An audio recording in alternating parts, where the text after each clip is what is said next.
आज हमारी साइंस के बहुत ही ज्यादा एडवांस होने के चलते हम आज के दिन बहुत ही एडवांस गैजेट्स और बहुत ही एडवांस टेक्नोलॉजी को यूज करते हैं। इस आधुनिक युग में आप इस छोटे से डिवाइस से ही दुनिया में कहीं पर भी किसी से भी किसी भी कोने में बात कर सकते हैं और उस जगह की लाइव वीडियोस भी देख सकते हैं। और आज दुनिया में किसी भी समय कोई भी कितनी भी पुरानी इंफॉर्मेशन हम चुटकियों में निकाल सकते हैं। लेकिन जो भविष्य में होने वाला है वो इससे भी गजब होगा, जिससे आज के दिन आज के आम लोगों के लिए कल्पना भी करना मुश्किल है। कुछ ठोस वैज्ञानिक आधारों पर हमारे वैज्ञानिकों ने हमारे आने वाले 1000 साल बाद के भविष्य का प्रेडिक्शन किया है। पहले के समय में फिलोसोफर्स अक्सर आने वाले फ्यूचर को लेकर प्रेडिक्शन किया करते थे। उनकी कुछ प्रेडिक्शंस गलत साबित हुई, लेकिन कई ऐसी प्रेडिक्शंस हैं जो सही साबित हुई, और ये सब कुछ हुआ पिछले कुछ 100 सालों में। अब पास्ट के कंपैरिजन में आज के समय की टेक्नोलॉजी बहुत ही ज्यादा डेवलप्ड हो चुकी है और पहले के मुकाबले हमारे पास आज बेटर और एडवांस टूल भी है ये पता लगाने के लिए कि आने वाले 1000 सालों में हमारी पृथ्वी कैसी होगी और हम ह्यूमन किस हाल में जी रहे होंगे। अब वैसे तो टेक्नोलॉजी इतनी भी डेवलप नहीं है कि हम एक्यूरेटली बता पाए कि फ्यूचर में क्या क्या होने वाला है, लेकिन हम एविडेंस और टेक्नोलॉजी का उपयोग करके एक आइडिया जरूर लगा सकते हैं कि आने वाले 1000 सालों बाद ये दुनिया कैसी होगी। तो चलिए दोस्तों, आज हमारे इस वीडियो में जानते हैं कि आज से करीब 1000 साल बाद यानी कि साल 3023 में हमारी दुनिया कैसी होगी। तो मैं हूँ हितेश गिरी गोसाई, आप है द नॉलेज के साथ। और अगर आप इस चैनल पर नए हैं तो कुछ अलग कुछ हट के जानकारी के लिए हमारे चैनल को सब्सक्राइब जरूर कर दें।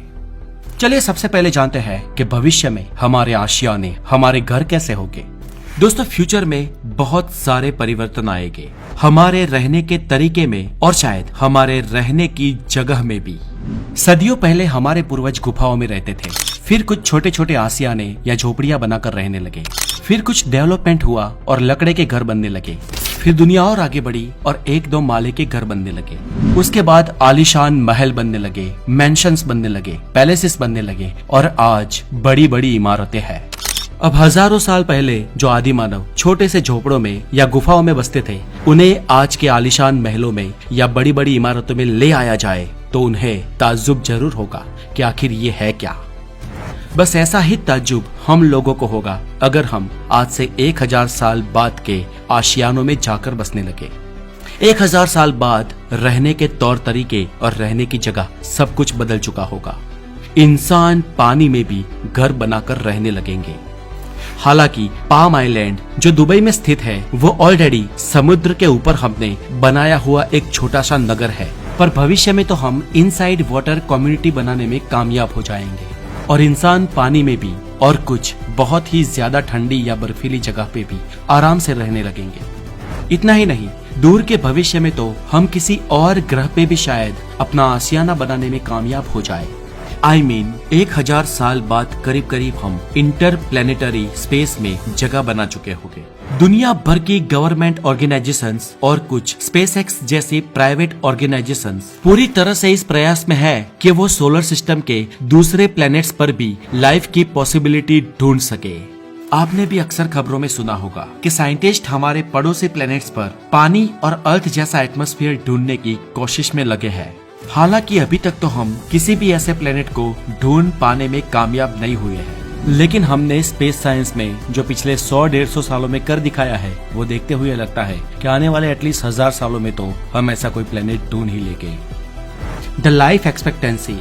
दोस्तों, आज से मैं करीब 18वीं सदी की बात करूं, जब हमारा किसी का जन्म भी नहीं हुआ था, तो उस समय इंसानों की एवरेज लाइफ करीब 38 साल हुआ करती थी, यानी कि बाल मृत्यु दर बहुत ही ज्यादा था और लोग ओल्ड एज आते आते बहुत सारी बीमारियों से ग्रस्त होकर मर जाया करते थे। लेकिन आज के दिन देखिए ना, 21वीं सदी में यही एवरेज एज करीब 80 साल हो चुकी है और इस एवरेज एज को बढ़ने का कारण आज की हमारी एडवांस मेडिकल है, जिसके पास बड़ी बड़ी बीमारियों का इलाज है। लेकिन फ्यूचर में नैनो टेक्नोलॉजी के बढ़ जाने से हम आज से भी बहुत ज्यादा एडवांस हो जाएंगे और विज्ञान के अनुसार कई रिपोर्ट से ये सिद्ध भी हो चुका है कि आज से करीब 1000 साल बाद इंसानों की एवरेज आयु लगभग 150 साल से भी ज्यादा हो सकती है। और फ्यूचर में जो लोग देख नहीं सकते उनकी भी आंखों का कृत्रिम तरीके से इलाज होगा। Traffic and public transport. दोस्तों, आज हमारा ट्रैफिक कई सारे शहरों में क्रैश हो चुका है। ट्रैफिक इतना ज्यादा रहता है कि कभी कभी तो लगता है कि शहर को छोड़कर गांव में बस जाए। लेकिन दोस्तों आने वाले भविष्य में पब्लिक ट्रांसपोर्ट बहुत ही एडवांस होने वाला है। आने वाले भविष्य में रोड के बीच से पब्लिक ट्रांसपोर्ट यानी कि गाड़ियां चलेगी जो आम गाड़ियों से ऊपर होती हुई गुजरेगी और इसमें बहुत सारे पैसेंजर एक साथ सफर कर पाएंगे। इसके साथ ही रोड के ऊपर रोड बनने लगेगी यानी कि रोड के भी स्टेयर्स बनेंगे और कम जगह से भी बहुत सारा यातायात आसानी से गुजरेगा। भविष्य में थोड़ा और दूर जाए तो सब लोग लगभग एयर कार से ट्रैवल करेंगे और करीब 1000 साल बाद तो इतनी ऊंची ऊंची इमारतें होगी कि इमारतों के बीच से एयर ट्रांसपोर्ट और पब्लिक ट्रांसपोर्ट कनेक्टेड हो जाएगा। 1000 साल बाद तो हम पृथ्वी के नेचुरल रिसोर्सेज को इतना उपयोग करके इतनी बड़ी बड़ी इमारतें और इतने अव्वल नंबर का ट्रांसपोर्ट सिस्टम बनाएंगे कि कई सारी इमारतों के बीच से रास्ते गुजरेंगे और पब्लिक ट्रांसपोर्ट और प्राइवेट ट्रांसपोर्ट दोनों ही आज के हमारे ट्रांसपोर्ट के मुकाबले बहुत ही ज्यादा उन्नत होगा। गाड़ियों की बात करें तो गाड़ियां अपने आसपास की गाड़ियों से भी कम्युनिकेट कर पाएगी और इसके चलते एक्सीडेंट्स बहुत ही कम होंगे। जैसे कि हम सब जानते हैं भविष्य में ट्रांसपोर्ट की स्पीड बढ़ेगी, फ्लाइट्स की भी स्पीड बढ़ेगी और ये बढ़कर इतनी हो जाएगी कि कुछ सदियों बाद हम भारत से न्यूयॉर्क तक कम से कम 1.5 घंटे में पहुंच जाएंगे। भविष्य में नैनो सुपर कंप्यूटर्स का भी उपयोग किया जाएगा जिसका साइज सच मानिए तो एक नैनो क्यूब से भी छोटा होगा और इन कंप्यूटर्स के अंदर नैनो पार्टिकल्स तरल का इस्तेमाल किया जाएगा। Buildings and infrastructures. आज बुर्ज खलीफा दुनिया की सबसे ऊंची इमारत है, लेकिन अगले कुछ सालों में ये सत्य भी बदलने वाला है क्योंकि दुनिया की सबसे ऊंची बिल्डिंग की कंस्ट्रक्शन का काम आने वाले कुछ समय में पूरा हो जाएगा जिसका नाम है जेदा टावर, जिसकी ऊंचाई करीब 3308 फीट होगी और जो दुनिया की सबसे ऊंची इमारत बन जाएगी। सालों बाद तो सेल्फ क्लीन बिल्डिंग्स का निर्माण भी किया जाएगा। जैसे कि आज जितनी ही बड़ी बिल्डिंग होती है उतनी ही बड़ी उसके राख रखाव और क्लीनिंग की समस्या होती है और बहुत सारे लोग इसकी साफ सफाई में जुड़े हुए होते हैं। लेकिन भविष्य में इमारतें खुद अपने आप को साफ करेगी। वो कैसे, तो बताते हैं दोस्तों। भविष्य में इमारतें उनके सरफेस और उनके ग्लास पर टाइटेनियम ऑक्साइड का परत चढ़ाया जाएगा जिसकी मदद से इन बिल्डिंग्स पर चिपके धूल और दाग धब्बे सूरज की रोशनी से गर्म होकर पानी से या बारिश से धुल जाएंगे और इन बिल्डिंग्स की चमक सालों साल नई जैसी ही रहेगी। सिर्फ इतना ही नहीं, इन टाइटेनियम डाइऑक्साइड का प्रयोग हमारे कपड़ों में भी किया जाएगा। Appearance of human being. दोस्तों भविष्य में इंसान कैसा दिखेगा क्या आपको पता है? अब हम भूतकाल की बात करें तो आदि मानव शिकार करता था और कच्चा ही खाता था, इसलिए उस वक्त हमारे पूर्वजों के दांत बहुत ही बड़े और शार्प होते थे। पर आग के आविष्कार के बाद हमारे खाना खाने की रीत चेंज हुई है जिसके चलते हमारे जबड़े और दांत में भी इवोल्यूशन हुआ है। उस वक्त के मुकाबले आज हमारे दांत बहुत ज्यादा छोटे और कम नुकीले हो गए हैं और आने वाले 1000 साल में हमारे दांत इससे भी ज्यादा छोटे और कम नुकीले होने की संभावना है। इतना ही नहीं, भविष्य में इंसान का दिखावा भी बहुत ही ज्यादा बदल चुका होगा। भविष्य में सूरज की किरणें और ज्यादा तेज होने की संभावना है जिसके चलते सूरज की लगातार पड़ रही यूवी रेडिएशन की बारिश पृथ्वी पर सीधा इफेक्ट करेगी जिस वजह से हमारी स्किन में भी इवोल्यूशन होगा और हमारी स्किन का रंग आज से भी और ज्यादा सांवला हो जाएगा।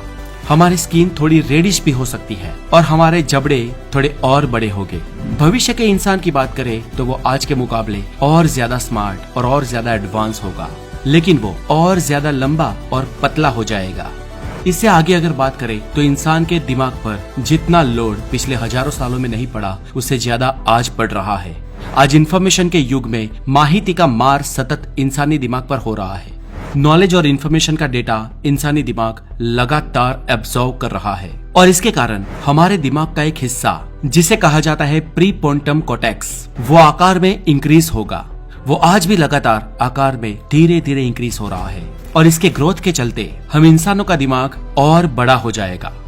लैंग्वेजेस। आने वाले कुछ सालों में हम नई नई टेक्नोलॉजी के जरिए हमारी भाषा को दुनिया की किसी भी भाषा में हमारे फोन के जरिए बहुत ही आसानी से ट्रांसलेट कर पाएंगे। हालांकि ये काम आज भी हम गूगल ट्रांसलेशन से कर सकते हैं, लेकिन फ्यूचर में ये और भी आसान हो जाएगा जब हम अपनी भाषा में बोलेंगे और हमारा फोन किसी और भाषा में उत्तर देगा। हालांकि दोस्तों 1000 साल बाद लगभग आज जितनी भी भाषाएं पृथ्वी पर बोली जाती है वो सभी खत्म हो जाएगी। शायद रेयर ही आज की किसी बड़ी मिलती जुलती भाषा की कोई भाषा 1000 साल बाद बोली जाती होगी और वो भी बहुत ही बदल चुकी होगी। The atmosphere of earth. दोस्तों ये जो प्रोग्रेस, ये जो विकास आपने देखा, वो तो अगले 1000 सालों में होने वाला है। हालांकि इसके साथ साथ हमारी पृथ्वी के लिए आने वाले समय में और ज्यादा खतरे भी आने वाले हैं। तब तक हो सकता है कि सी लेवल इतना बढ़ जाए कि बहुत ही खूबसूरत देश जलमग्न हो जाएंगे। बात करें 1000 साल के बाद की, तो उसके बाद तक हमारे सूरज की अल्ट्रावायलेट रेज बहुत ही ज्यादा बढ़ जाएगी, और जिस कारण वैज्ञानिकों का ये कहना है कि हमें उस समय तक हो सके उतने जल्दी मंगल ग्रह पर या किसी और प्लेनेट पर जाना पड़ेगा। अगर भविष्य में हम मंगल पर मानव बस्ती बसाने में सक्सेसफुली कामयाब रहे, तो मंगल पर बसने वाले घर कुछ ऐसे दिखते होंगे और वहाँ पर निर्मित होने वाले शहर कुछ ऐसे दिखाई देंगे। दोस्तों इंसान मंगल पर बस्ती कैसे बसाएंगे और वहाँ पर घर कैसे दिखेंगे, इस पर हमने पहले भी एक वीडियो बनाई है, जिसकी लिंक डिस्क्रिप्शन में दी गई है, जहाँ जाकर आप उस वीडियो को देख सकते हैं। और अगर आप द नॉलेज पर नए हैं तो हमारे इस चैनल को हेल्दी और साइंटिफिक नॉलेज के लिए जरूर सब्सक्राइब करें। अपना बहुत सारा ध्यान रखें। आगे मिलेंगे एक ऐसे ही साइंटिफिक नॉलेज के साथ। Have a wonderful day, take care.